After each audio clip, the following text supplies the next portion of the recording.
আসসালামু আলাইকুম প্রিয় দর্শক। আপনারা জানেন আমি কচু চাষ করছি। মোটামুটি লস হইছে। তো এখানে আমি পরীক্ষামূলকভাবে আবার এই কচুটা লাগাইছি। এই যে এটা হচ্ছে লতিরাজ বাড়ি ১, ঠিক আছে? একই জমি, আর পাশেরটা হচ্ছে যশোর লতিরাজ। তো এখানে একটা জিনিস দেখেন আপনারা, এই যে এটা হচ্ছে ডিগার ভিতর দিয়ে লতিটা বেরোবে ২ দিন আগে আর পরে। আর এটার বৈশিষ্ট্যটা বা এটা চেনার যে প্রথম উপায়টা হচ্ছে, এটা হচ্ছে কপালে মানে পাতার মাঝখানে বেগুনি কালার একটা ফোঁটা থাকে।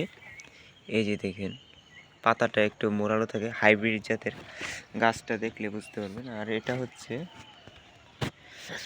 এটার মধ্যে কোনো ফোঁটা নাই, সরাসরি।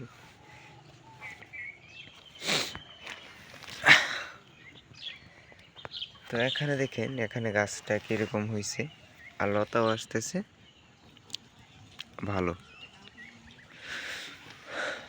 তো এখানে ফলন কেমন আসে আমি আপনাদেরকে দেখাবো।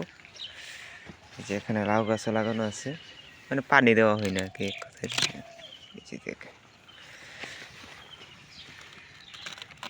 হাইব্রিড, আর কত মোটা তাজা হয়েছে গাছগুলো দেখেন। এগুলোতে তেমন একটা যত্ন নেওয়া হয় না, স্বাভাবিকভাবে হচ্ছে।